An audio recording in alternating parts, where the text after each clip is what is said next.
जय श्री कृष्ण। राधे राधे। आप सभी का हमारे यूट्यूब चैनल जय श्री भक्ति में स्वागत है। आज हम सुनेंगे कार्तिक महात्म। इससे पहले हम कार्तिक मास की व्रत कथा सुनेंगे, उसके बाद कार्तिक अध्याय। किसी गांव में एक बुढ़िया रहती थी। वह कार्तिक मास का व्रत करती। उसके व्रत खोलने के समय भगवान कृष्ण आते और एक कटोरा खिचड़ी का रख चले जाते। बुढ़िया के पड़ोस में एक औरत रहती थी। वह हर रोज यह देखकर ईर्ष्या करती कि इसका कोई नहीं है, फिर भी इसे खाने के लिए खिचड़ी मिल जाती है। एक दिन कार्तिक महीने का स्नान करने बुढ़िया गंगा जी गई हुई थी। पीछे से कृष्ण भगवान उसका खिचड़ी का कटोरा रख गए। पड़ोसन ने जब खिचड़ी का कटोरा रखा देखा और बुढ़िया नहीं है। उसने पीछे से पड़ोसन ने सोचा कि कटोरा उठाकर इसको फेंक देती हूँ। पड़ोसन ने कटोरा उठाकर घर के पिछवाड़े फेंक आई।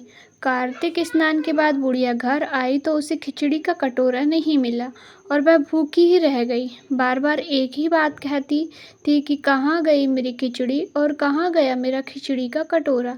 दूसरी ओर पड़ोसन ने जहाँ खिचड़ी गिराई थी वहाँ एक पौधा उगा जिसमें से 2 फूल खिले। एक बार राजा उस ओर से निकला तो उसकी नज़र उन दोनों फूलों पर पड़ी और वह उन्हें तोड़कर घर ले गया। घर आने पर उसने वह फूल रानी को दिए, जिन्हें सूंघने पर रानी गर्भवती हो गई। कुछ समय बाद रानी ने 2 पुत्रों को जन्म दिया। वह दोनों जब बड़े हो गए तब वह किसी से भी बोलते नहीं थे, लेकिन जब वह दोनों शिकार पर जाते तब रास्ते में उन्हें वही बुढ़िया मिलती जो अभी भी यही कहती है कि कहाँ गई मेरी खिचड़ी, कहाँ गया मेरा खिचड़ी का कटोरा। बुढ़िया की यह बात सुनकर वह दोनों कहते कि हम तेरी खिचड़ी और हम है तेरा बेला। हर बार जब भी यह शिकार पर जाते तो बुढ़िया यही बात कहती और वह दोनों वही उत्तर देते। एक बार राजा के कानों में यह बात पड़ गई। उसे आश्चर्य हुआ कि दोनों लड़के किसी से नहीं बोलते हैं, तब यह बुढ़िया से कैसे बात करते हैं। राजा ने बुढ़िया को राजमहल बुलवाया और कहा कि हमसे ये दोनों किसी से भी बात नहीं करते हैं, तुमसे यह कैसे बोलते हैं। बुढ़िया ने कहा, महाराज मुझे कुछ भी नहीं पता कि ये कैसे मुझसे बोल लेते हैं। मैं तो कार्तिक मास का व्रत करती थी और कृष्ण भगवान मुझे खिचड़ी का बेला भरकर दे जाते थे। एक दिन मैं स्नान करके वापस आई तो मुझे वह खिचड़ी नहीं मिली।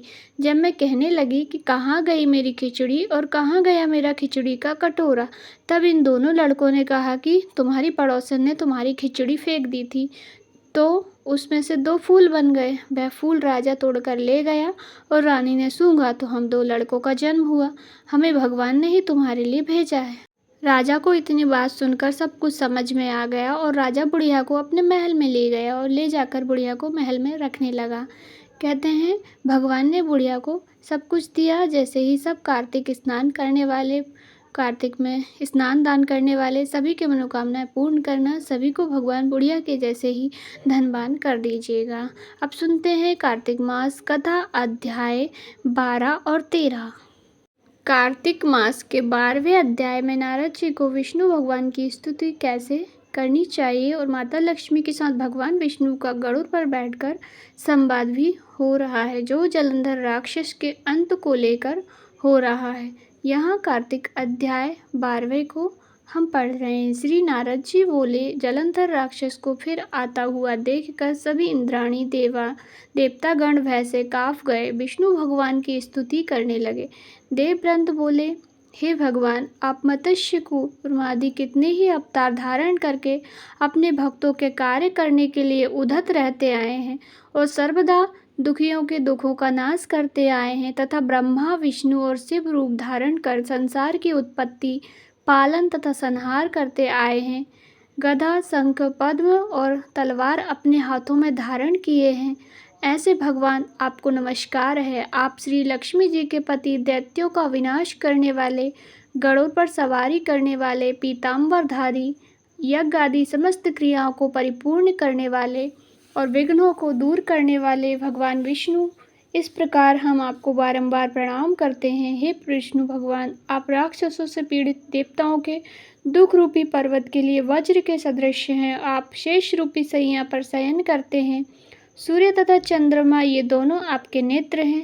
इस प्रकार स्वरूपधारी आपको हमारा बारंबार प्रणाम है। नारद जी ने कहा, जो प्राणी इस संकट को नाश करने वाले स्तोत्र का पाठ करेगा, वह विष्णु भगवान की कृपा से सभी दुखों को दूर होंगे। उसके सारे दुख, कभी भी दुख उसके निकट नहीं आएंगे। देवतागण इस प्रकार की स्तुति करने लगे। तब भगवान विष्णु भगवान को देवताओं की विपत्ति का ज्ञान हुआ। विष्णु भगवान तुरंत सैया से उठकर खड़े हुए और उदास होते हुए गरुड़ पर सवार होकर लक्ष्मी जी से कहने लगे, श्री भगवान ने कहा, तुम्हारे भाई जलंधर ने देवताओं को बहुत कष्ट दिया है। देवताओं ने मुझे युद्ध के लिए बुलाया है, अतः शीघ्रतापूर्वक मैं वहां जाऊंगा। लक्ष्मी जी ने कहा, नाथ, हे कृपानिधि, मैं आपकी प्यारी पत्नी हूँ। यदि मैं सर्वदा आपसे भक्ति रखती हूँ, तब तो आप मेरे भाई को युद्ध में कैसे मार सकेंगे। भगवान ने कहा कि शिवजी के अंश से उत्पन्न होने के कारण, ब्रह्म के वरदान के कारण तथा तुम्हारी प्रीतिवश जलंधर मेरे वध योग्य नहीं है। नारद जी ने कहा कि भगवान विष्णु लक्ष्मी जी से ऐसा कहकर गरुड़ पर आसीन हुए, शंख चक्र गदा और तलवार धारण किए हुए दैत्यों से युद्ध करने के लिए भगवान जी चल दिए। शीघ्रता से जहाँ देवतागण स्तुति करते थे जा पहुँचे। तदंतर गरुड़ के पंखों द्वारा प्रताड़ित वायु के वेग से पीड़ित होकर दैत्यगण आकाश में उड़ने लगे। जिस तरह वायु से आहत होकर मेघ आकाश में उड़ते हैं, दैत्याधिक जलंधर राक्षसों को वायु पीड़ित देखकर क्रोधित होता हुआ उछलकर विष्णु भगवान के समीप आ गया। कार्तिक मातव अध्याय 12 हमने सुना। अब हम सुनेंगे कार्तिक मास के 13वें अध्याय में नारद जी भगवान विष्णु और जलंधर के बीच युद्ध के बारे में बताते हैं। साथ ही बीच युद्ध में भगवान विष्णु जलंधर से प्रसन्न होकर वरदान भी देते हैं। भगवान विष्णु से वरदान पाकर जलंधर अधिक शक्तिशाली हो गया। विष्णु भगवान जी का जलंधर में घोर युद्ध हुआ। बाण वर्षा से आकाश मंडल ढक गया। तब विष्णु भगवान ने अपने बाणों से जलंधर की पताका, छत्र, धनुष तथा घोड़ों को काट दिया और जलंधर की छाती में एक बाण मारा। बाण से घायल जलंधर क्रुद्ध होकर गदा को हाथ में लेकर उछला और गरुड़ के मस्तक में प्रहार कर उसे पृथ्वी पर गिरा दिया। विष्णु भगवान ने मदहास करते हुए अपनी तलवार से उसकी गदा काट दी। इस बीच में जलंधर ने विष्णु भगवान की छाती में एक दृढ़ घूंसा मारा। पश्चात महाबलशाली दोनों वीर अपने प्रहार से पृथ्वी को निनादित करते हुए बाहु युद्ध, मुष्टि प्रहार और जंघों द्वारा मल्ल युद्ध करने लगे। इस प्रकार दोनों ने सुंदर मल्ल युद्ध किया। तब विष्णु भगवान ने कहा, हे दैत्यराज, तुम्हारे पराक्रम से मैं अतिशय प्रसन्न हूँ। तुम अभिष्ट वर मांगो, जो देने के योग्य ना भी होगा तो भी मैं तुम्हें दूंगा। जलंधर ने कहा, हे भावुक, यदि आप मेरे ऊपर अत्यंत प्रसन्न हैं तो मुझे वरदान दीजिए कि आप मेरी बहन और अपने समस्त गणों के साथ मेरे घर में निवास कीजिए। नारद जी ने कहा, विष्णु भगवान ने ऐसा ही होगा। यह कहकर समस्त देवताओं और लक्ष्मी जी के साथ जलंधर की पुरी में जाकर बस गए। जलंधर देवताओं के स्थान पर दानवों को बैठाकर फिर पृथ्वी पर लौट आया। देवता, गंधर्व तथा सिद्धों के पास जो क्षेत्र रत्न थे, उन सबको अपने वश में करके सागर पुत्र जलंधर आनंदपूर्वक निवास करने लगा। पाताल लोक में महापराक्रमशाली निशुंभ को बैठाकर शेषनाग आदि को भी पृथ्वी तल पर ले गए। देव, गंधर्व, सिद्ध, सर्प, राक्षस तथा मनुष्यों को अपनी प्रजा तथा अपने नगर का नागरिक बनाकर त्रैलोक्य पर शासन करने लगा। जलंधर देवताओं को अपने अधीन पर धर्म से पुत्रों की तरह प्रजा का पालन करने लगा। जलंधर के शासन काल में उसके राज्य को कोई भी प्राणी रोगी, निर्बल, दुखी तथा दीन नहीं दिखाई देता था। वह धर्मपूर्वक शासन करता था। नारद जी ने कहा, इस प्रकार जब यह नियम और धर्मपूर्वक पृथ्वी पर शासन कर रहा था, उसी समय मैं भी एक बार लक्ष्मी द्वारा सेवित विष्णु भगवान के दर्शन की अभिलाषा से वहाँ पर गया। वहाँ जाकर नारद जी जलंधर को कैलाश पर्वत पर मौजूद खजाने के बारे में बताते हैं और माता पार्वती की सुंदरता के बारे में भी वर्णन करते हैं। साथ ही जलंधर कहते हैं कि महादेव जी के अतिरिक्त कोई दूसरा त्रैलोक्य में समृद्धशाली नहीं है। श्री नारद जी बोले, हे राजन, उस शक्ति भक्तिमान त्रैलोक्य के स्वामी दैत्येंद्र जलंधर ने विधिवत हमारी पूजन की और हाथ जोड़कर स्नेहपूर्वक वह बोला, हे देवर्षि, आप इस समय कहाँ से आ रहे हैं? आपने कहाँ क्या देखा? जिस उद्देश्य से आप यहाँ आए हैं वह बताइए। आज्ञा दीजिए। नारद जी ने कहा, हे दैत्यराज, मैं यूं ही घूमता हुआ कैलाश पर्वत पर जा पहुंचा। वहां पार्वती जी के साथ बैठे हुए शिव जी को देखा। वहां 10,000 योजन के विस्तार में कल्प वृक्षों का भारी जंगल था। वह महावन सैकड़ों कामधेनु गौ के से युक्त था, जिसमें कैलाश पर्वत चिंतामणि के समान देवीयमान हो रहा था। यह दृश्य देखकर मुझे तो बड़ा आश्चर्य और विस्मय हुआ और चित्त में यह संकल्प विकल्प होने लगा कि ऐसी संपत्ति तीनों लोकों में कहीं है या नहीं है। हे दैत्यराज, उसी समय तुम्हारी संपत्ति का स्मरण मुझे हो गया। उसी को देखने के लिए मैं आपके समीप आया हूँ। स्त्री के बिना तुम्हारी यह संपत्ति आज देखकर मैं भी इस निष्कर्ष पर पहुंचा हूँ कि महादेव जी के अतिरिक्त कोई दूसरा त्रिलोक्य में समृद्धशाली नहीं है। यद्यपि तुम्हारे वश में अनेक अप्सराएं तथा नाग कन्याएं हैं, तथापि उनमें भी कोई भी पार्वती जी की भांति रूपवती नहीं है।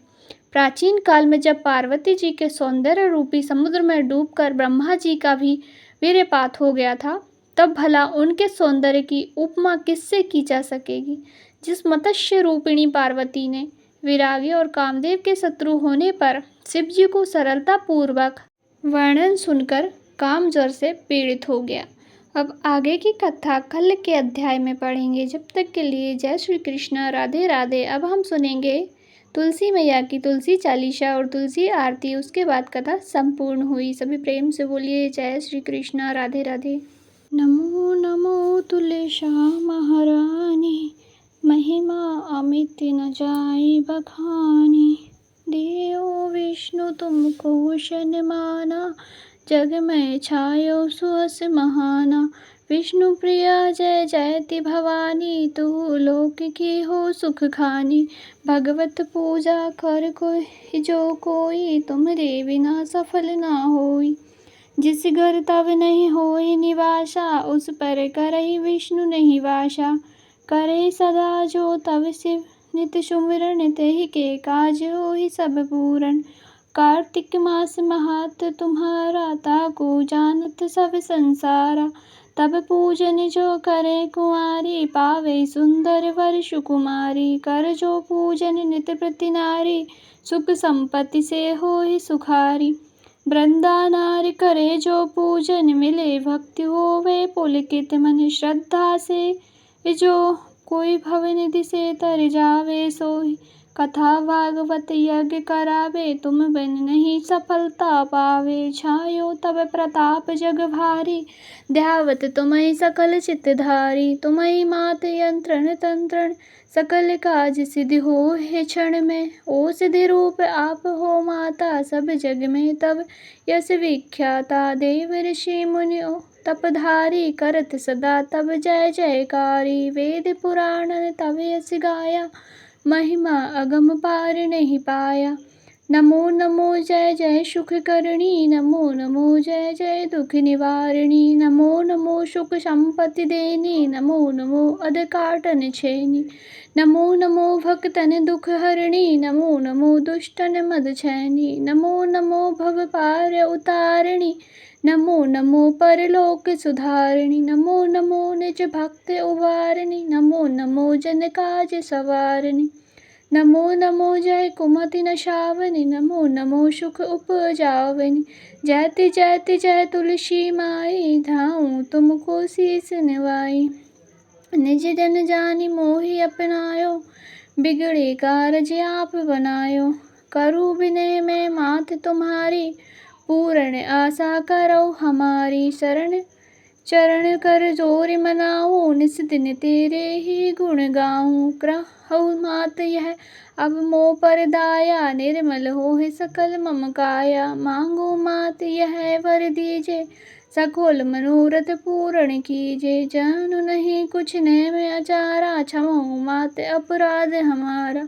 12 मास करे जो पूजा, तासम जग में और न दूजा। प्रथम ही गंगा जल मंगवावे, फिर सुंदर स्नान करावे। अक्षत चंदन पुष्प चढ़ावे, धूप दीप नैवेद्य लगावे। करे आचमन गंगा जल से, ध्यान करे हृदय निर्मल से। पाठ करे जो फिर चालीसा, स्तुति करे मात तुलसी की। यह विधि पूजा करे हमेशा, तन नहीं के रहे कलेशा। करे मास कार्तिक का साधन, सो वे नित पवित्र सिद्ध हुई है। कथा महासुखदाई, पढ़े सुने जो भव तर जाई। तुलसी मैया तुम कल्याणी, तुम्हारी महिमा सब जग जानी। भावना मुझे मात नित नित ध्यावे, गा गा कर माँ तुझे रिझावे। यह तुलसी चालीसा, पाठ करे जो कोई।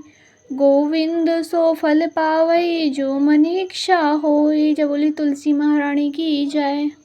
जय जय तुलसी माता, सब जग की तुम दाता वरदाता। जय तुलसी माता, सब योगों के ऊपर, सब रोगों के ऊपर, रज से रक्षा करके भवत्राता।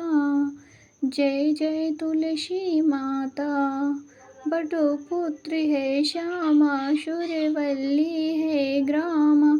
विष्णु प्रिय जो तुमको सेवे, सो नर तर जाता।